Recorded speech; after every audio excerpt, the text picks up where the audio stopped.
So Jared Markham, 8th grader at Logan Middle School, last Thursday wears to school a T-shirt that had a picture of a gun on it. Did it say something about the NRA, too?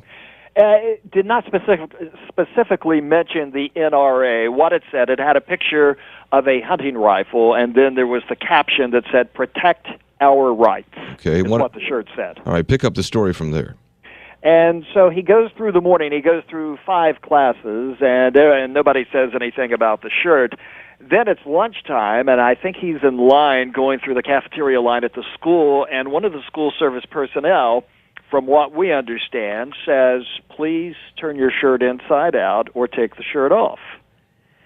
And Jared refused to do so. So at that point, a faculty member overhears it, and he tells Jared, "Take the shirt off or turn it inside out."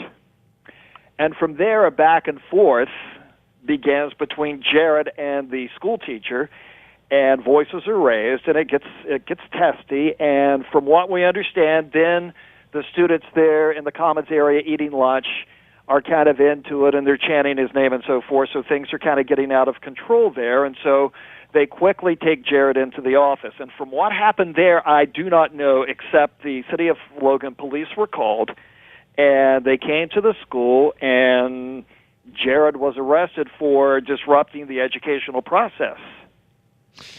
So what's happened since then?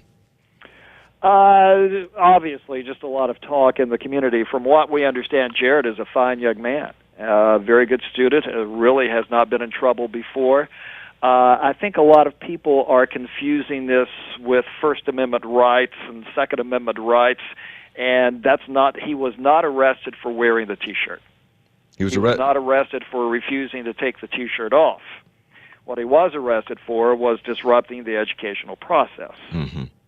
And so I think that's where we have to draw the line. Now, his stepfather, has retained counsel, and just reading and hearing some things the counsel has said over the weekend is he has 2 goals. Number one, that he wants the charges against Jared dismissed, which is understandable. And then the second thing that he wants is video surveillance of that incident so that they can review it and then see how they proceed from there. You know, this is, and we've had cases, these kinds of cases come up all the time, and it is not as simple as it might seem, because, if I'm remembering the case law correctly, I've read some about this, is that, as I said last half hour, your constitutional rights, there are famous cases about this, your constitutional rights don't stop at the schoolhouse door. So you don't forego your First Amendment rights when you walk in, and this is a First Amendment issue, really, when you walk in the schoolhouse. However, there have also been court decisions that say that school principals have, that those rights may be curtailed somewhat because the principal or the teachers also have a responsibility to keep things under control. You're right, Hoppy, and some of the things that we've read in researching this over the weekend is that the Supreme Court ruled that students' rights must be considered against the special characteristics of the school environment.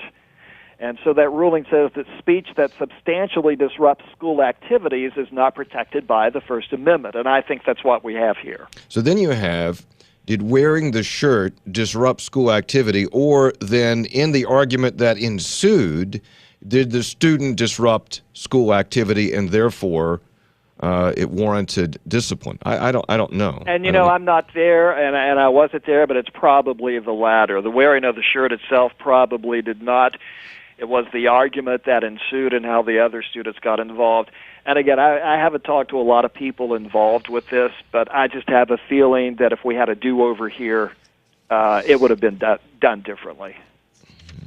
I was reading this morning, in 2010, a federal appeals court found that a school had not violated the Constitution when it banned a student from wearing a T-shirt with freedom of speech printed on the front and the text of the First Amendment on the back. The dress code at the high school in Texas banned all messages on T-shirts, making the ban content neutral. So you can have a dress code, you can have You can have a dress code that says you can't wear gang-related stuff. You can't have certain messages. Cannot promote violence. Can't promote violence. But one of these, and the stepfather of Jared is saying there's nothing on that shirt that promoted violence. Well, I would agree with that. Yeah, I would agree with that. So, but in today's, is it so sensitive now, especially with Sandy Hook, that you don't want any reference at all? I don't know. I don't know. I think it's just a tough. That's a very good discussion. It really is, and I think that's a question that could probably go a little bit deeper in the choice of wearing the shirt. But again, it all revolves around the argument that ensued between him and the teacher, and how things escalated to the point where the school administration really thought that we need to get this thing settled down now. Yeah. And I don't know the kid, or I don't know the details, but if the kid gave a hard time to the teacher, then there may be justification for there certainly would be justification for disciplining the student. So exactly. Okay. Wow. Now, do we need to go the full extent of having him arrested? And I don't know what went on in the office there when the city of Logan police were called either. Yeah. So you don't know that, and so I don't want to go there without knowing the full details. But yeah, it's certainly something that I'm sure in retrospect everybody involved probably taking a second look at and saying, how could we have handled this better? Of course, I would also think that in West Virginia, wearing a T-shirt with a rifle on it is standard operating procedure. Anyway, I don't know. We'll see. Okay, Speedy Bevins, WVOW Logan. Thanks, Speedy. All right, Hoppy. Talk to you